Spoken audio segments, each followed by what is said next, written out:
Olá! Nesse nosso vídeo de estudo do Livro dos Espíritos, nós vamos abordar hoje duas questões que encerram, nesta série, a segunda parte do Livro dos Espíritos, que trata do espírito em si. Esse capítulo é como se fosse um manual de funcionamento de nós espíritos, ok? E no próximo vídeo nós iniciaremos a parte terceira de O Livro dos Espíritos, que conta com as leis morais, ok? Então, nessas duas questões, nós vamos ver a importância nossa, como espíritos, na existência terrena, ok? Na questão 569, Kardec pergunta, antes de falar disso, estamos na segunda parte, e no item sobre as ocupações e missões dos espíritos, ok? Na questão 569, Kardec pergunta: em que consistem as missões de que podem estar encarregados espíritos errantes? Lembrando que espíritos errantes são aqueles desencarnados que, nesta época do início do estudo do mundo espiritual, Kardec denominava como espíritos errantes, mas nada mais eram do que espíritos trabalhando e agindo no plano espiritual. A resposta dos espíritos superiores é assim, sobre estas missões. Elas são tão variadas que seria impossível descrevê-las, além de que não podeis compreender. Os espíritos executam a vontade de Deus e não podeis penetrar todos os seus desígnios. A este respeito, Kardec faz uma certa consideração logo após esta resposta. As missões dos espíritos têm sempre o bem por objetivo, seja como espíritos, seja como homens. Eles estão encarregados de ajudar o progresso da humanidade, dos povos ou dos indivíduos em círculo de ideias mais ou menos amplas, mais ou menos especiais, de preparar os caminhos para certos acontecimentos, de velar pelo cumprimento de certas coisas. Alguns têm missões mais restritas e, de alguma sorte, pessoas ou locais, como assistir os enfermos, os agonizantes, os aflitos, velar por aqueles que se fizeram guias protetores, de os dirigir pelos seus conselhos ou pelos bons pensamentos que lhes sugerem. Pode-se dizer que há tantos gêneros de missões quanto as espécies de interesse a vigiar, seja no mundo físico, seja no mundo moral. O espírito avança segundo a maneira pela qual ele cumpre a sua tarefa.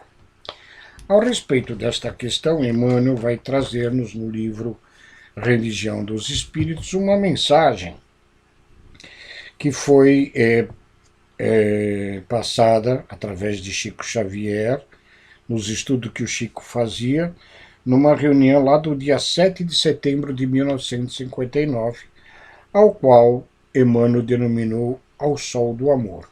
E nessa lição, e assim como nesta questão que acabamos de ler diretamente do Livro dos Espíritos, nós vamos ver que todos nós, de uma forma ou de outra, num sentido amplo ou num sentido mais restrito, todos nós somos missionários, tá? Diz assim Emmanuel: brilhando por luz de Deus, ainda mesmo nas regiões em que a escuridade aparentemente domina, o amor regenera e aprimora sempre. Podem surgir grandes malfeitores abalando a ordem pública, mas, enquanto existirem pais e mães responsáveis e devotados, o lar fulgirá no mundo cooperando para que se dissolva a lama de delinquência nas charruas do suor ou na fonte das lágrimas. Veja a importância da paternidade e da maternidade como missionários, como os espíritos encarnados missionários. Esta é uma missão daquelas da qual os espíritos falam, e Kardec salienta, uma missão mais restrita. Nós temos a missão de encaminhar estes espíritos que nos são dados por dádiva divina, por misericórdia, por acréscimo de misericórdia, para que nós encaminhemos esses espíritos nasciturnos em nosso meio, para que eles aprendam a educação, para que eles se desenvolvam moralmente. Tá?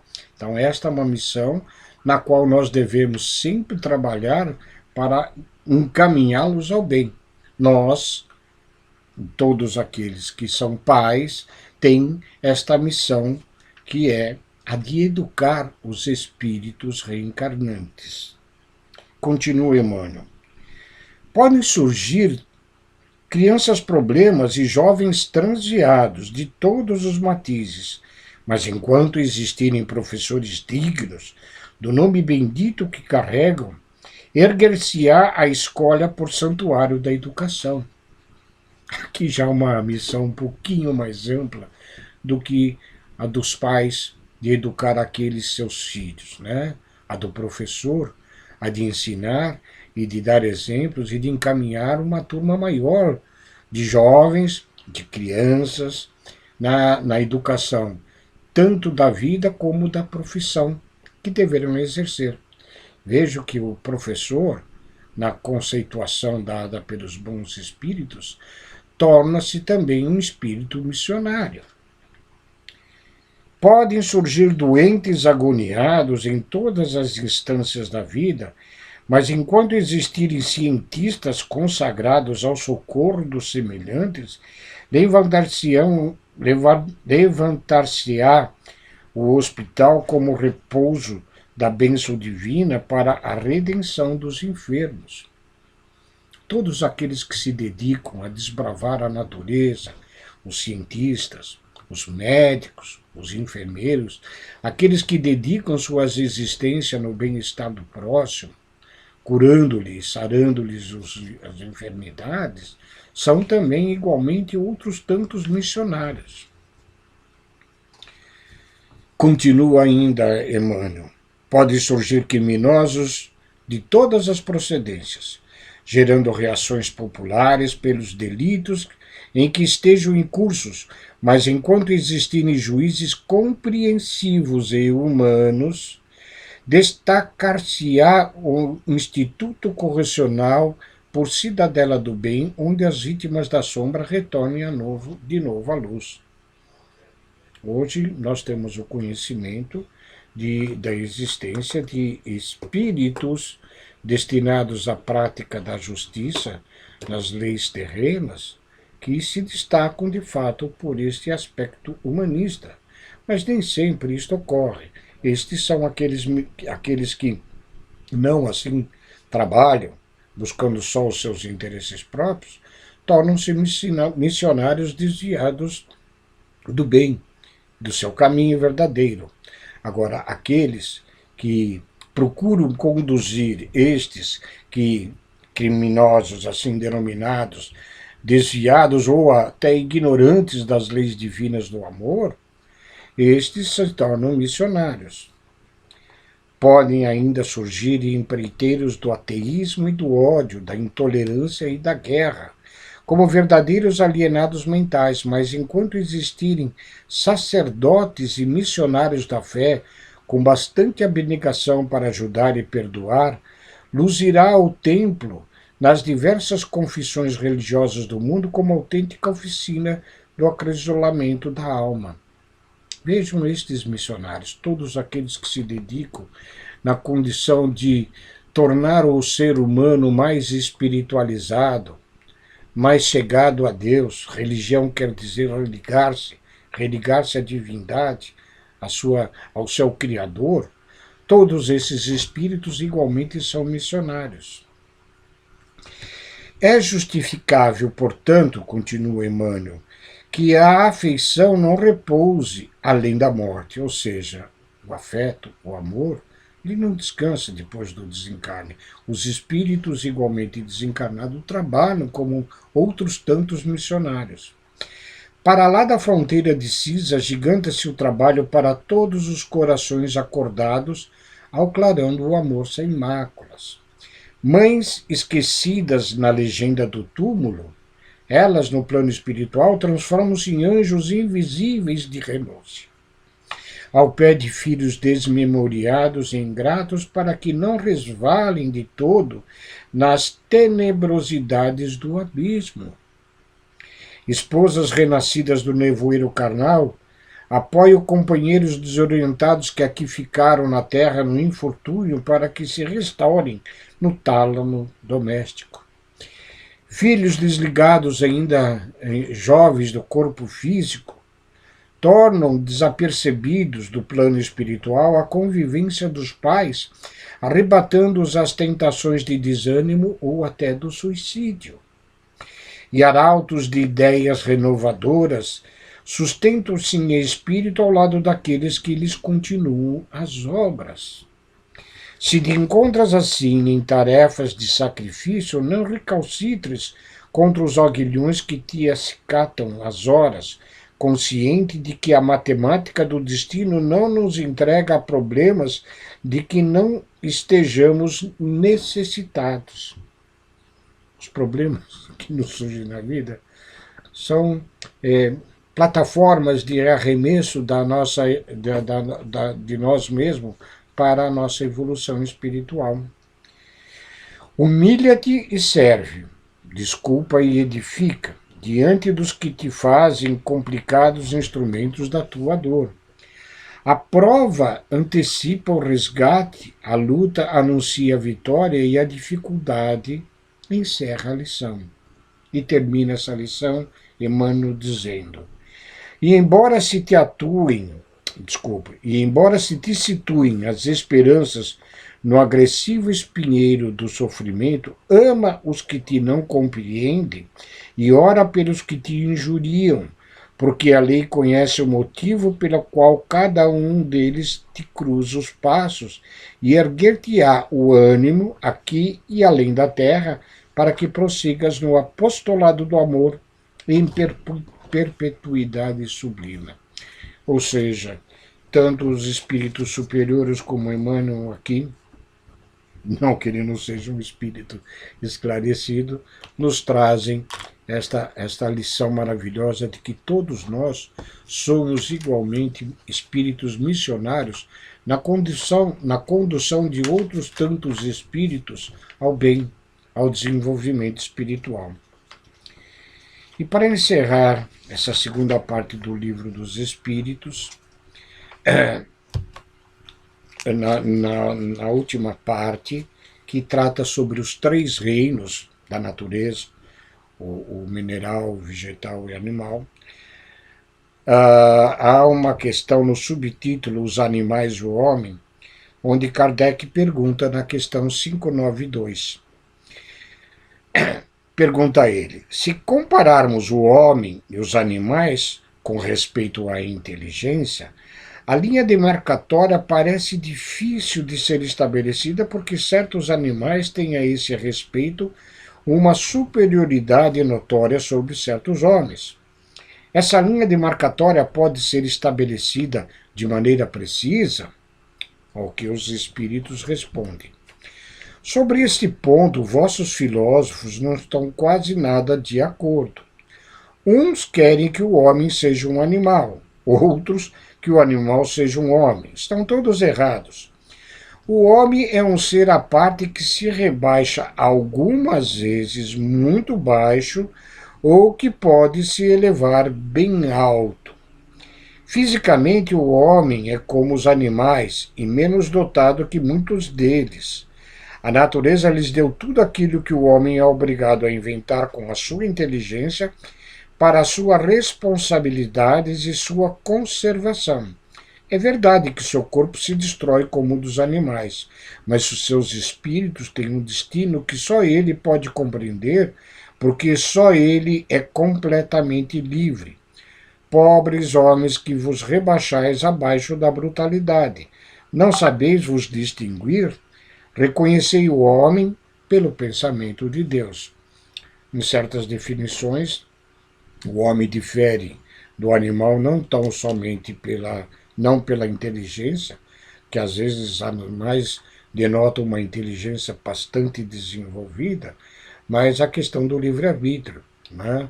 O homem, na natureza como a conhecemos, ele tem a consciência de si próprio, enquanto os animais ainda não. São dotados de alma-grupos onde ainda não há uma individualização deste princípio inteligente que coabita os corpos dos animais inferiores, mas que estão a caminho de um processo evolutivo, quando, em dado momento, por fatores ainda desconhecidos de todos nós, quando Deus lhe imprime na fronte desta alma, deste princípio inteligente, a sua individualização, tornando-os seres humanos. Ok? Quando aqui os espíritos dizem que algumas vezes o homem se rebaixa e rebaixa muito abaixo desses animais inferiores, né, nós sabemos que existem certos espíritos, tanto desencarnados como encarnados, espíritos de porco, né, que se sujeitam a prejudicar todas as pessoas. Nós denominamos muitas vezes que certo espírito é esperto como a raposa ou venenoso como uma serpente, né? Fazendo-nos, às vezes, ficarmos em igualdade de condições com os animais inferiores ou até abaixo deles mesmo. Ok? Ao respeito desta lição, que encerra a segunda parte do Livro dos Espíritos, Emmanuel nos traz uma lição muito interessante, cujo tema desta questão 592 foi estudado pelo Chico no dia 22 de maio de 1959, ao que Emmanuel denominou essa mensagem como o homem inteligente. E aqui na sequência da questão anteriormente estudada agora, nós vamos ver que a missão de todos nós é exatamente a de trabalharmos para o bem de todos os nossos semelhantes. O homem inteligente, diz assim Emmanuel. Em verdade, o homem inteligente não é aquele que apenas calcula, mas sim o que transfunde o próprio raciocínio em emoção para compreender a vida e sublimá-la. Não basta só raciocinar, é preciso se emocionar e transformar estes raciocínios em elementos criativos da própria existência. Podendo senhorar as riquezas do mundo, abstém-se do excesso para viver com simplicidade, sem desrespeitar as necessidades alheias. Este, o homem inteligente.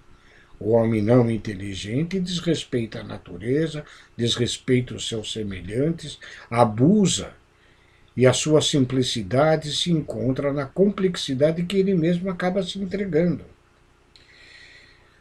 Guardando o conhecimento superior, o homem inteligente não se encastela no orgulho, mas aproxima-se do ignorante para auxiliá-lo, a instruir-se, dispondo de meios para fazer com que o próximo se lhe escravize ao interesse, trabalhar espontaneamente pelo prazer de servir. Este é o homem inteligente. Aquele que se faz forte auxilia aquele que é mais fraco. E, entesourando virtudes inatacáveis, não se furta à convivência com as vítimas do mal, daqueles que ainda na ignorância do Evangelho de Jesus se entregam à prática de prejudicarem os semelhantes, agindo sem escárnio ou condenação com estas vítimas do mal para libertá-las deste vício.